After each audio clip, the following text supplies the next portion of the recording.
Well, hello everybody and welcome to a triathlon special on Eurosport this evening.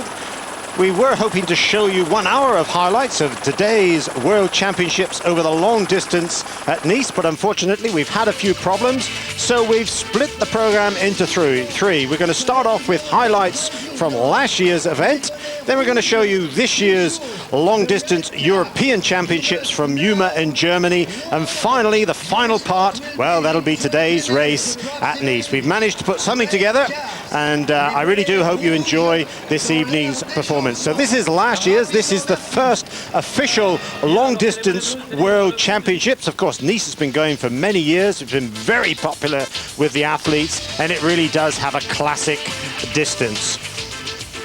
4-kilometer swim, about the only race in the sport that has a 4-kilometer swim, 120 kilometers of biking and 30 kilometers of run to finish. And indeed last year they did change the run course. It used to be 15 Ks down the Promenade des Anglais towards Antibes, turn around and come back again, but last year it was 4 laps on the course instead. This year, in fact, as you'll see later, they changed it to a 2-lapper, but these are the 1994 highlights.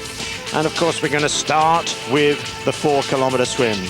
Previous best times, well, 1986, Mark Allen, the American, went 5 hours, 46 minutes and 10 seconds. And Aaron Baker in 1988 went 6 hours, 27 minutes and 6 seconds. This is the money they're going for, something like $100,000 up for grabs last year, just $75,000 up for grabs this year. But this is the men's start. Normally, we're used to one start. That's Yves Cordier in the middle there, by the way. Scott Molina, who won this race back in, well, was it 87, and got disqualified for, well, he didn't get disqualified here, I don't think, but he certainly got done for drug testing, drug doping. That's Cordier again. So this is the elite start, and you can see the Marshal. Well, I think there's an omen there, isn't there? Or Morrow. Get out of the way, Marshal. Let them get on with the business. But normally, the 2,000 athletes or so start in one. But last year, they changed it because this was the World Championship. So the World Elite men went off first, and then the ladies went a few minutes later. So this was the men's start. Something like 150 athletes from countries all over the world. Something like 35 different countries were here competing. And, well, the weather wasn't too pleasant. It was dry before the start, but during the swim section, as you'll see, it really, the heavens did open. Must admit, I've covered this event for many years, and I can't remember such bad weather as we had in 1994. But what we did have was some great swimming by the French swimmer Jérôme Sanson. All this year we've been watching his brother Benjamin Sanson setting some great standards. This is the women's field getting ready. There's Erin Baker, the record holder here. The Mouton twins are right beside her. We saw Karen Smyers just to the left of the picture, 2:30. But this is Erin Baker, the triathlete of the decade in the 80s. I'm not going to argue with that statement, but it was voted by Triathlete magazine. They gave it to her. And for the men, if I recall, it was Mark Allen. Both champions here at Nice. In fact, only one European has ever won this event. That was Rob Burrell back in, 1988. Otherwise, it's been totally dominated by the Americans, except, I think in 87, Rick Wells, the New Zealander, won it. But in the men's division, Mark Allen, I think he's raced here 10 times and he won 10 times. So what a record. But it's Jérôme Sanson leading with the Australian Nick Croft behind. So this is the women's start. Select few. We've got something like 40 athletes in the women's start. Bearing in mind, this is a 4-kilometer swim. Water temperature, well, you can see wetsuits are allowed, so it's certainly below 20 degrees. The limit for the long distance event is about 16 degrees last year. and I think with the rain that we had during the swim section, it got a little colder. Certainly the chill factor made it so. So these are the women getting underway. They're chasing out the men. It's basically an out course, 500 meters. I remember a few years ago, it used to be a turn after about 100 meters, but then they changed it, so they went out to 500 meters. But this is our men leader. It's still Jerome Sanson. Nick Croft is in there. So is Simon Lessing of Great Britain. Yves Cordier is also in there, the sun goddess. Robin Brew, the Olympian, is also in that lead pack. So we've got some great swimmers in there and also some great triathletes. But it's Jerome Sanson, national record holder for 1500 meter for France a couple of years ago. His brother, I think, was still ranked something top 15 in the world. So this is the final boy. Then it's, I say final, they've still got 2 kilometers along the beach to go. Well, just under 2 kilometers. So here they go. This is the lead pack of 5 with Jerome Sanson, the Frenchman, out front. We've got Simon Lessing is there. The far side of the picture, just easing over. Nearest the camera, that looks like Nick Croft. And although the weather wasn't too friendly, it was still good enough for our underwater cameras. You see the rain is just starting to come down as Jerome Sanson there pops his way back towards the finish. Classical long-distance style, very similar to Wolfgang Dietrich, of course, has been out the water many times here. For lead woman was Rena Bradshaw. She set the pace throughout the 4-kilometer swim as the men now come up towards the end of that opening swim. So this is Sanson, the brother. His brother wasn't racing here today, but Jerome was certainly representing his country, France, for the first time in the long-distance championships, because, of course, these were the first long-distance championships. This used to be classed as the World Championship for long distance back in the early days before the International Triathlon Union, the governing body since 1989, was formed. There was Nice and Hawaii, were both self-acclaimed long distance championships. Nice dropped the name, but well, that's Croft coming out in 2nd place. Lessing was out in 3rd position, but it's Yves Cordier is in 4th, I think. But it's Jerome Sanson coming up now into the transition. Nick Croft is behind. You can see they've already grabbed their helmets. Compulsory, of course, in the sport of triathlon. Certainly compulsory on this course, because this really is a real roller coaster, 120 kilometers on the bike. This is Simon Lessing, though, coming out of the transition area. He's, what, in 3rd or 4th position at the moment, well into contention. He's hoping for a good race here. As our lead woman, Rena Bradshaw. Times, by the way, well, they're out in about 48 minutes. The women, they're out in about 52 minutes. That looks like Roll Christensen there of Norway, just in front. But this is Rena Bradshaw, the Australian. Did well on the World Cup last year over the, well, it was, I think we can still call it the Olympic distance, because that's what it was called then. We can't call it now, but we still do. So this is Bradshaw going through. Good support from many of the age groupers who still haven't started. Yves Cordier took the lead on the early part of the bike. He's done this on numerous times before, and his failing has always been on the run. He's tried and tried at Nice, but he's never quite done it. Best performance was back in 1992 when he was 2nd. This is Rena Bradshaw, first effort over this longer distance. She's more used to the shorter distance, so she's certainly faring well at the moment. Her countryman, Nick Croft, he's in 2nd position behind Yves Cordier as they make, or he starts the long climb up towards Gillette, Boyon, and then the descent down into Castron. Karen Smyers, though, the American, should I say, she went past Rena Bradshaw on the first climb. This is Karen Smyers, the 31-year-old from Lincoln, Massachusetts, graduate of Princeton University. She took the lead as Nick Croft stayed in 2nd place behind Cordier, and unfortunately for Simon Lessing, his hopes for a win were dashed. Not only did he have 1 puncher, but he had 2 punchers, and well, that was end of his day for him. So it left Yves Cordier, and you can see the weather really is clamping in, or it clamped in last year, should I say. Fortunately, this year's race, the weather was a little better, as you'll see later. But this is Cordier on this classic bike course. In fact, many classic bike rides go over these hills in the Alpes Maritimes, and it certainly is unique within the sport. And for my money, this is the best bike course, the most interesting, the most testing, the challenging. It has everything. Long climbs, fast, steep descents. You have to be very good technically on the bike. You can see one of the problems is today, though, on the bend, it's a bit slippery and a slidey. And, well, there were many accidents, and in fact, we'll see a couple in this broadcast. But this is Cordier. He's still leading his merry way on the bike course as Isabelle Mouton Well, she made her move on the bike section. She went past Bradshaw, and she's only got Karen Smars now ahead of her. So Isabelle Mouton, the French lady from Annecy, one of the twins. She won this race last year. And she's looking to do the same this year. This is Bobby Barrel. He's back in about 4th, 5th position at the moment, and he's coming now towards the descent before they climb back up to Gillette. And he's been very tentative indeed, and you can see why. Even the classic Rob Burrell comes adrift. But fortunately for Rob and all of us, he was safe. He had a bit of road rash, but he got up and he continued, as you'll see. But it's still Yves Cordier leading the men's division. This is him, the Sun Goddess.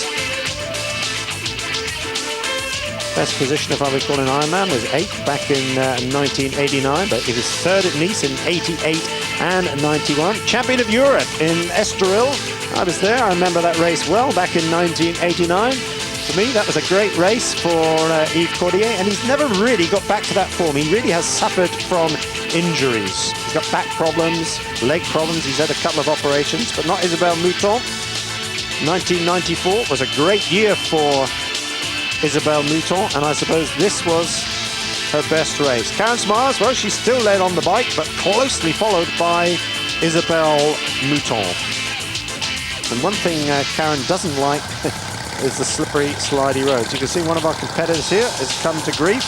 He's had to retire, and I suppose that's the only way back. This is, well, there's another one going over. They really did go over like flies.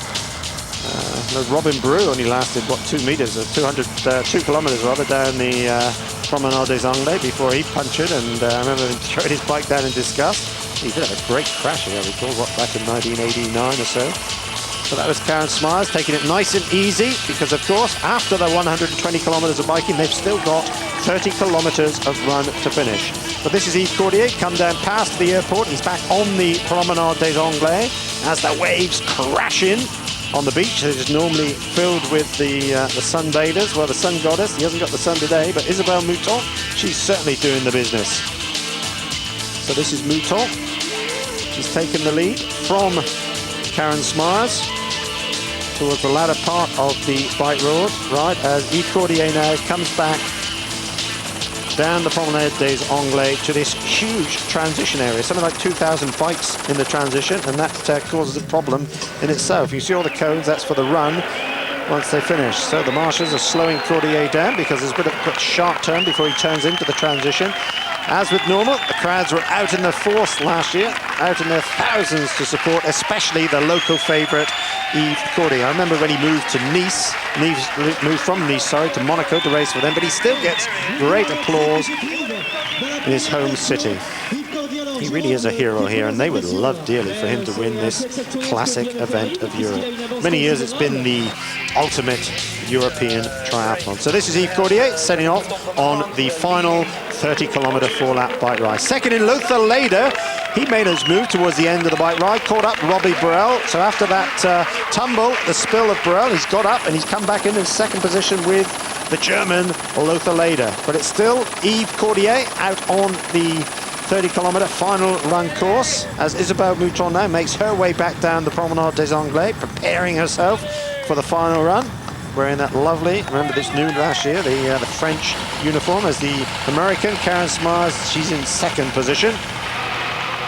This is the dreaded road rash of Rob Burrell, and the problem is, once you get this road rash, whenever you fall off, it always seems to be on the same place. I think they call it Sod's Law, don't they? But this is Mouton back into the transition area for the final time, and now it's a quick change, get the running shoes on, then out on the final 30-kilometer run. Bobby Barrel and Lothar Leder, the young German, they really did have a battle. Lothar Leder, he did everything last year. Remember, he went down to Strongman in Japan, he won there, and did a couple of Ironman. And then came and did Nice as well. Had a great race as well. So that's Cordier still leading. Smars went out on the run in second position. But she's a minute or so behind Isabelle Mouton. In fact, she's more than that. She's about 5 minutes behind Isabelle Mouton. But this is Cordier. You can see he's a very upright runner. His stature is very upright because he's got this back problem, leg problem. He really is, well, in British terms, I suppose, a KOS. I won't tell you what the abbreviation means. But it wasn't long It was after about 10 kilometers that he was passed by both Lothar Leder and Rob Burrell. And then they had to battle it out for this first world long distance title. So Cordier, you can see he's very despondent. He's a bit upset that he hasn't been able to hold on, but at least a couple of years ago when Lessing and Allen went past him, I know he was sat on the road crying. This is Mouton now. Jonathan Asprey of Great Britain right beside her. So he's dropped a bit. This is his first attempt though here at Nice. Smars was in second position, but it's Bobby Barrel. He's got away from Lothar Leder now on the closing stages of the 30-kilometer run. So the Flying Dutchman, he's flying perhaps to his second win here at Nice. He won back in, what, 1988, first European to win. In fact, the only European male ever to win this. This lady, Isabelle Mouton, was the first European woman to win. Lothar Leder is in second position, digging deep. Great performance by Lothar Leder. He's only dropped a few seconds from Rob Burrell as Burrell now comes in to the huge support to be the 1994 ITU long distance world champion. And isn't he happy? It was going to be his swan song year, 1994. He told me at the end of the year he's retiring, but well, he's come out and he's racing again in 1995. You can't keep him off the swim, the bike and the run, the sport of triathlon. So that's Rob Burrell. He's home first in 5 hours, 59 minutes, 47 seconds. That reflects, I think, the bad weather, the slow bike course that they had today. And Lothar Leder, he's in second place, 6 hours and 18 minutes. So that really is a tremendous performance by the young German. And Yves Cordier, well, he had to be satisfied with third position. 6 hours, 3 minutes and 9 seconds.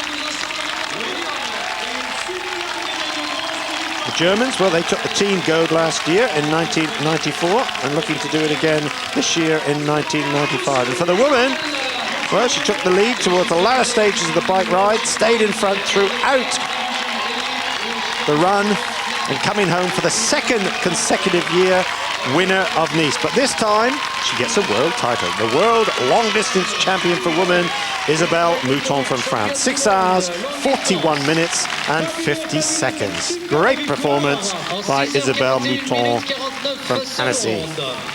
In second place, Karen Smart, she held on to that second place quite easily. 6 hours, 57 minutes and 21 seconds. And in third place, France's Lydia Royce. And also Sophie Delamar of France finished fourth, which gave the French woman the world team title. So that's Smart's second, Isabelle Mouton for the women, and Rob Burrell for the men. Well, we'll go for our short break and then we'll come back to highlights of the 1995 European Long Distance Championships, which are held up in Friesland at Juma in northern Germany. I'll leave you here with Rob Burrell and Isabelle Mouton, the world champions for 1994.